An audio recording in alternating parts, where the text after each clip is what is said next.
Okay, I'd like to welcome you all tonight for our Menschwork webinar, Navigating the Spiritual World in an Unsafe World. So it was evolution to get to our title, and we'll elaborate a bit with the presentation what we mean about navigating the spiritual world in an unsafe world. Menschwork has been doing webinars every other month.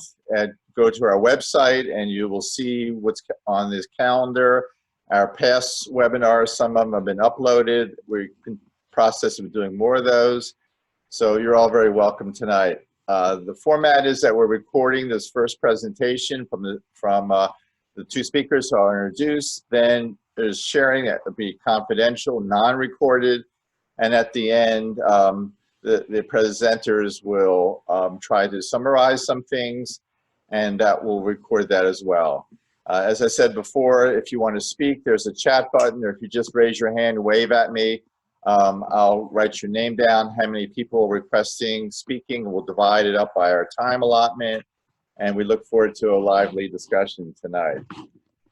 So on this September 11th day, 2019, our two presenters are Rabbi Mark Biller and Harold Belkowitz. Both are very active Menschwork members, and it's Harold's idea with this topic, so I'm going to let him start and give a few minutes of orientation to get us started. All yours, Harold. Thank you, Elliot. I appreciate everyone who signed up and is attending today. It's nice to have a great turnout for this subject and for this webinar. I do want to just kind of give a little bit of background as to why we're having this topic today. We look for a variety of different topics for the webinars. And, you know, as I said, we have them every other month.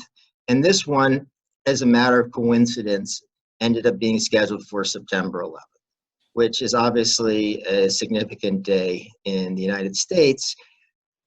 And this year, it's a little bit different, at least in some ways, for those of us who are Jewish, because it's the 18th anniversary. And there's an interesting dichotomy, as I saw it, between the horrors and the terrible things that happened on September 11th and the concept of Chai. And that we just kind of fall into it this year is timing. So it seemed that the calendar and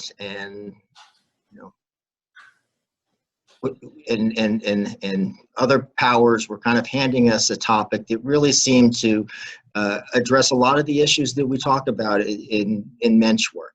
And, you know, what happens when you have really what seems to be scary things going on and dangerous things going on, and at the same time, this correlation with Chai and life, and it's not just a coincidence that that's what today's date is. I mean, it is on the calendar coincidence, but it's also there's meaning, and what can we take from that? And so it seems to be a very good discussion topic for today's webinar. A couple things I do want to tell you that what this webinar is not about. This webinar is not to talk about September 11th, although if that's how you feel that you need to say something, obviously you're more than welcome to do so. And this is not a discussion about politics, about what you think of the president, what you think about U.S. policies. It's really to talk about some of the, the more substantive issues that go on with concerns about living in what may seem a dangerous world. And as I thought about this topic, even though it was motivated by the correlation with September 11th and the date, it's really not, this is not something new. This is not a new issue that we're dealing with. And we deal with lots of things these days going on. Lots of shootings in the United States, discussions about gun control. As I said, this is not supposed to be a political discussion today.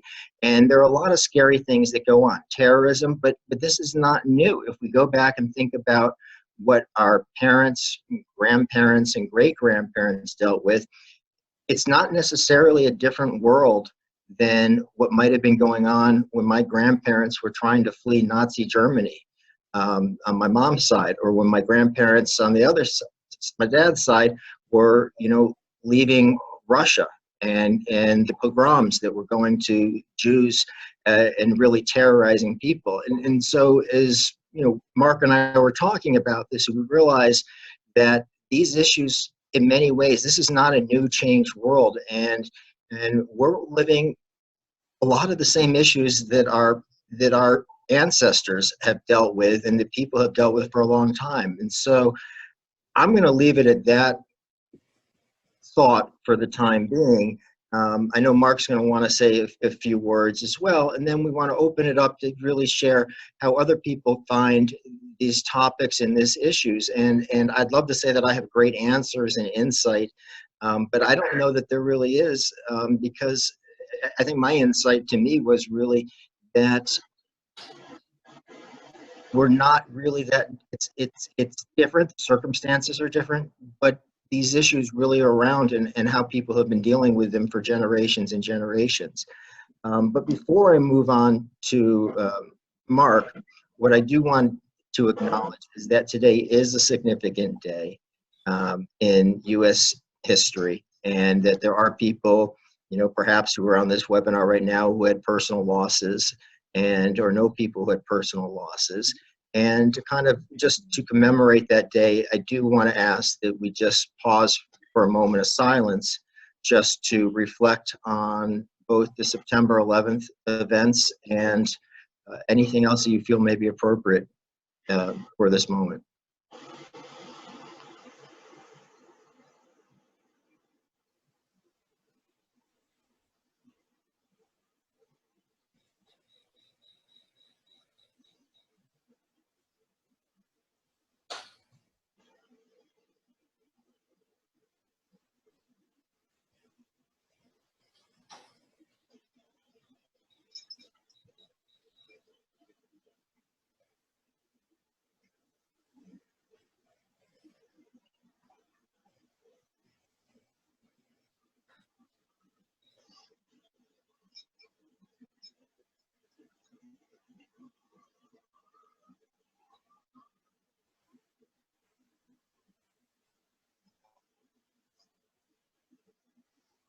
Mark, whenever you're ready, Yeah. Okay. Thanks, Harold.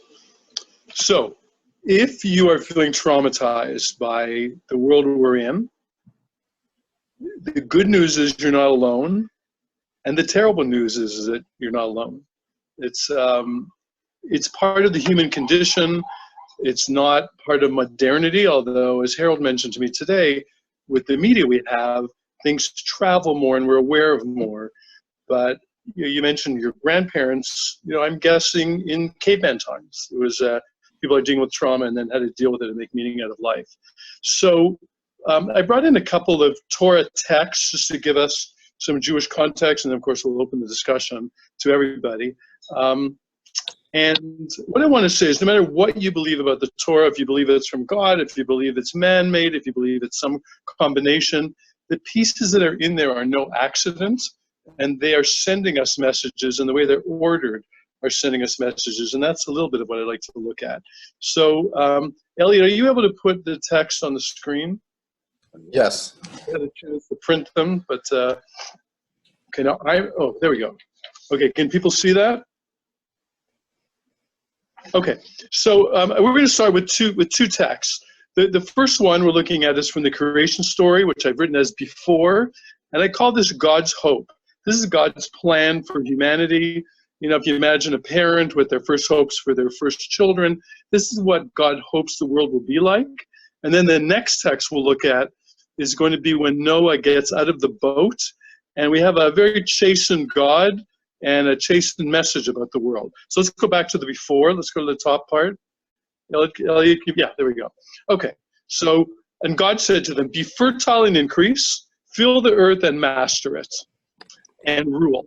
So there's whatever you think of as mastery, whether it's stewardship or ownership. There's some kind of mastery. There's a request to fill the sea and the world with yourself. Next paragraph, I give you every seed-bearing plant upon the earth for your food. So the original intention in the Torah is for all of us to be vegetarian. And it even goes on to say all the animals are to eat what's green. And if you look at the last two lines, God saw all he had made and he found it was very good. So it's a very hopeful God and great hopes for the world, and we're all going to be vegetarian. Okay, 10 generations later is Noah. We have the whole Noah story. And then if we look at the bottom of the page, the after, this is kind of God's plan B.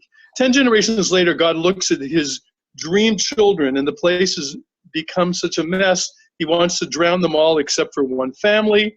And here's God rethinking these perfect children from this perfect Garden of Eden. Okay, so take a look. God blesses Noah and his sons, and he says, now this is like a creation story number 2. It starts out the same. Be fertile and increase and fill the earth. That's verbatim. Now, and instead of rule over the sea, etc., the fear and dread of you shall be upon all the beasts of the earth. In other words, God has seen for 10 generations that we're not those dream children. We do kill, we do murder, we do steal, we traumatize each other. We can be angelic, but we can be dreadful. And I think it's very significant that they step out this new beginning, and now it's these things you're going to rule will have a dread and fear of you. In the brackets, God has a dread and fear. Also, God's plan that we be vegetarian, it's clear we have these desires. We not only want to kill, we want to kill and eat meat. And if you go down a couple lines from the bottom, instead of all green things, every creature that lives shall be yours to eat. It's a huge change. So perfect children, you all be a vegetarian, we'll live in love and, kumbaya. Doesn't work. And now God backs up. You're people that traumatize each other. I see that you want to kill and eat. You can, with one caveat, last line, you must not, however, eat the flesh with its lifeblood. So that's the first two pieces. The Torah starts with a dream and then backs up to something more realistic. And again, it's not just our times. All right, so now, very quickly, Elliot, if you can turn to the top of the second page. It says Cain and Abel. Yeah, okay. So just a couple lines. Basically, we'll go to the middle. It says, Cain said to his brother Abel, ... And that's all we have in the Hebrew. He said to his brother, we don't know what he said. We don't know what happened. And the next thing, one kills the other. So this is perfect midrashic material for the rabbis. What happened? And listen to these three midrashim. One, they were fighting over a woman. Two, there are only two people in the world, two children. They decide to divide the world. Cain, one of them says, I'm going to take all the real estate. The other says, I'm going to take all the movables, all the stuff. And then they look at each other, and one says, you're standing on my ground. And the other guy says, you're wearing my clothes. And they have a fight, and one kills the other. And the third midrash is that they both knew they were standing on the site that would be the future temple in Jerusalem. They both wanted it. They fought over it, and one kills the other. So think of those three midrashim, the woman, the stuff, the Temple Mount. It's sex, money, and religion. Same three things we're still fighting over. This is supposed to be a 3,300-year-old text.